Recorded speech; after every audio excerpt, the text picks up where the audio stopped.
Stephanie White left the Connecticut Sun for the head coaching position at Indiana Fever, the Sun became one of 6 WNBA teams seeking a head coach.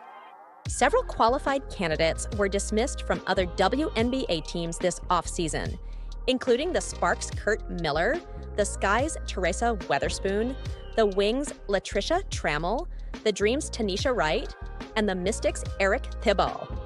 However, instead of choosing one of the recently let go coaches, the Sun looked internationally and decided to hire Rachid Meziane, a prominent French professional basketball coach.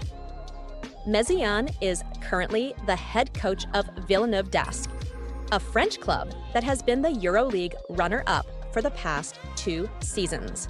He also coaches the Belgian women's national team, which finished 4th at the 2024 Paris Olympics. The Sun's hiring reflects a league-wide trend of exploring different avenues for new head coaches, whether from college or overseas, rather than relying solely on the current WNBA talent pool.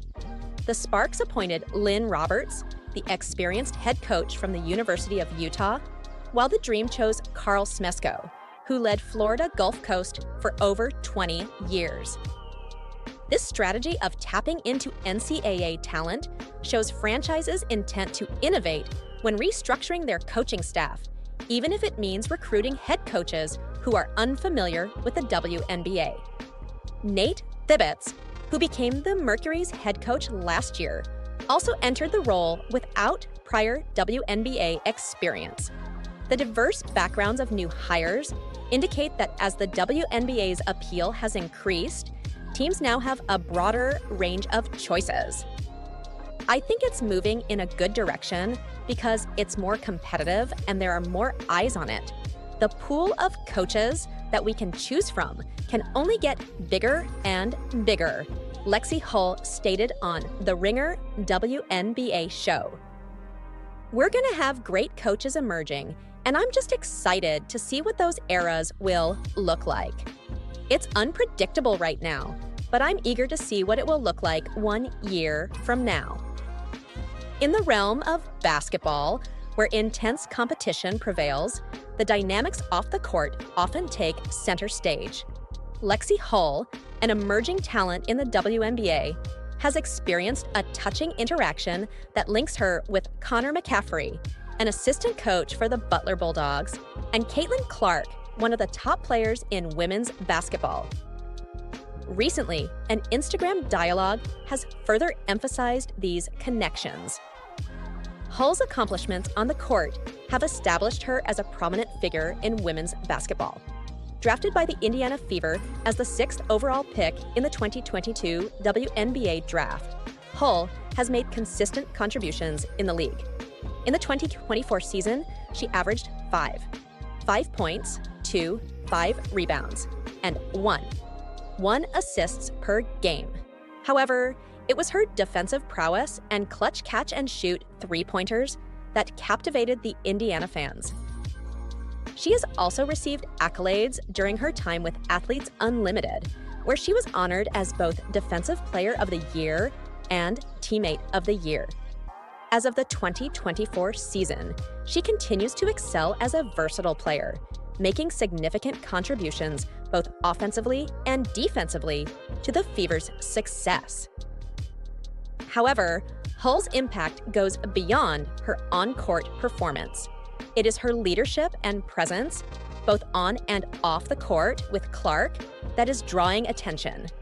Hull and Clark have always been close, particularly in the recent off-season when they frequently appeared on each other's social media for food reviews or watched the latest game between the Colts and the Pittsburgh Steelers together on Sunday. Additionally, a viral video featured the point guard providing commentary on an MLB game between the Milwaukee Brewers and Philadelphia Phillies, which took place in Hull's apartment. Their playful exchanges during a post-game press conference included Clark mentioning that the Stanford alum is progressing due to their time together. Recently, Fever writer Scott Agnes tweeted a photo of Clark with her boyfriend Connor McCaffrey and teammate Lexi Hull, all watching and cheering for the Indiana-based franchise. While Hull remains supportive of Clark, McCaffrey's dedication to Butler is also attracting attention. Despite a narrow defeat to UConn, his gratitude and leadership were evident, particularly as he interacted with fans on social media. In a game where his younger brother Patrick scored 17 points, the Bulldogs, now 7-6 in the Big East, fought hard but came up short. Ranked 71st in the NCAA men's basketball net rankings, Butler currently has a 53.8% win percentage, placing them 191st in the nation. Ultimately, the bond between McCaffrey, Hull, and Clark showcases the exceptional camaraderie among basketball's elite. Whether on the court or off, their shared respect and support exemplify the strong connections that sports can foster. The former Iowa Hawkeyes standout, who became the first overall pick in the WNBA draft by the Indiana Fever, had an impressive 2024. She led Iowa to the NCAA Tournament National Championship game, was selected as the top pick in the WNBA draft, guided the Indiana Fever to the playoffs, and set numerous TV ratings records. She is undoubtedly the face of women's basketball, and rightly so at this stage. Clark is the fourth women's basketball player to receive the award, joining Cheryl Swoops, Rebecca Lobo, and Candace Parker. I grew up admiring Candace Parker and those who came before me, so being honored in this way is incredibly special, and I'm grateful, Clark stated. It was a fantastic year for women's basketball and women's sports. There were 74 sports journalists from the Associated Press and its affiliates who voted for the award. However, Clark did not receive all 74 votes.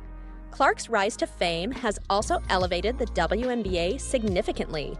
An average of over 2 million viewers watched Clark's WNBA debut with the Indiana Fever on ESPN, and her presence has propelled historic ticket sales for the league.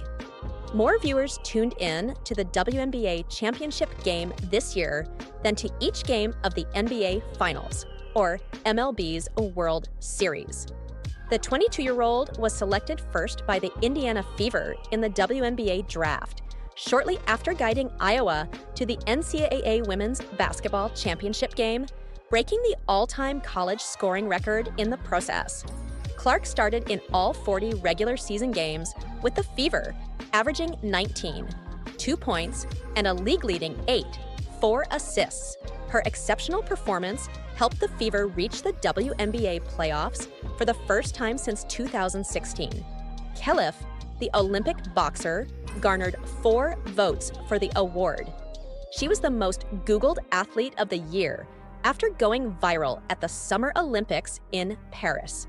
She competed in Paris despite reportedly having elevated testosterone levels. Clark, for her part, expresses gratitude for the support she has received. "I'm grateful for the people I got to share this with," Clark stated. "A year ago, I was still in the early stages of my senior year in college. It's amazing how quickly circumstances change, and I now recognize how remarkable a college season it was."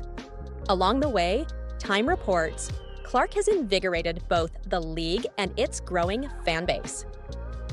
"You feel powerful," Clark remarked to the magazine. "Instantly, everyone goes wild. People are invested in the game. They love the game, and that's what makes it enjoyable for me. These fans aren't supporting women's sports just to fulfill a requirement. It's becoming the new standard." Caitlin Clark has elevated the profile of women's basketball to unparalleled heights in both college and the WNBA. And on Tuesday, she was recognized as the AP Female Athlete of the Year for her influence both on and off the court. After guiding Iowa to the national championship game, Clark was the expected top pick in the WNBA draft and subsequently won Rookie of the Year honors in the league. Fans filled sold-out arenas, and millions of television viewers followed her journey. Clark's achievements have had a broad impact, shedding light on other women's sports leagues along the way. A collection of 74 sports journalists from the Associated Press and its affiliates cast votes for the award. Clark received 35 votes. Olympic gymnast Simone Biles came in second with 25, and boxer Amani Khelif was third with 4 votes. I grew up admiring Candace Parker and those who paved the way for me, and to receive this honor is truly special, and I'm grateful, Clark said in a phone interview. It was a fantastic year for women's basketball and women's sports. Shohei Ohtani received the AP Male Athlete of the Year award on Monday for the 3rd time.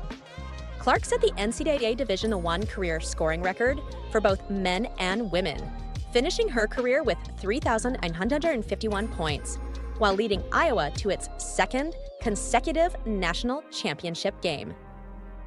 After the Hawkeyes lost to South Carolina for the title, Gamecocks coach Dawn Staley took the microphone during her team's celebration and stated, "I want to personally thank Caitlin Clark for elevating our sport." Despite Clark's successes and the attention she has brought to women's basketball, she frequently finds herself at the center of debates and online negativity directed at her and other players in the league. Clark has distanced herself from the toxic discussions. Lobo has also admired how the 22-year-old Clark has managed the pressure and attention directed her way. "I would say she's handled it almost perfectly. She hasn't made any significant missteps or misspoken while under constant scrutiny," Lobo remarked. "She has consistently said and done all the right things. That's remarkable in a time of endless attention and scrutiny. She has maintained her mild persona." As Clark navigated both praise and criticism amidst the competitive environment, it was challenging for her to fully appreciate her achievements from the past year. However, after taking time to reflect on the whirlwind journey, she is grateful for those who supported her along the way. "I'm thankful for the people I got to share this experience with," Clark expressed. "A year ago, I was still in the early stages of my senior year in college. It's incredible how quickly things change, and now I recognize what a great college season it was." Iowa sold out all of its home and away games with Clark as the main draw. This momentum carried into her professional career. Her number 22 jersey was prominently displayed wherever she played during her rookie season and will be retired at Iowa. "It would be neglectful not to recognize how passionate her fan base is and the attention she receives for everything she does," said Indiana Pacers guard Tyrese Halliburton, who is frequently seen courtside at Clark's Indiana Fever games. "It's a unique kind of popularity. She's among the most famous athletes in the world. It's no longer just about women's sports. It's really exciting to witness, and she manages it all with such elegance." Clark mentioned that she enjoys interacting with fans at games, often taking a few moments before and after to sign autographs. "For me, it's still incredibly enjoyable," she stated. Even a brief interaction, whether it's 15 seconds, 10 seconds, or 5 seconds, can make a significant impact in a young girl's or boy's life. Seeing fans getting excited an hour before the game, I never take that for granted. It's fantastic, and I hope it never ends. After a gradual beginning to her WNBA career, Clark ultimately discovered her rhythm there as well. She established the single-game assist record with 19 and also recorded 337 assists in the season, surpassing that total as well. Clark, celebrated for her long-distance three-pointers, became the fastest player to make 100 threes, achieving this in 34 games, which aided Indiana in making the playoffs for the first time since 2016. Lobo, who received the AP Female Athlete of the Year award after leading UConn to its inaugural national championship, was present on the court for the launch of the WNBA 2 years later. The ESPN analyst perceives Clark's rise as something distinct.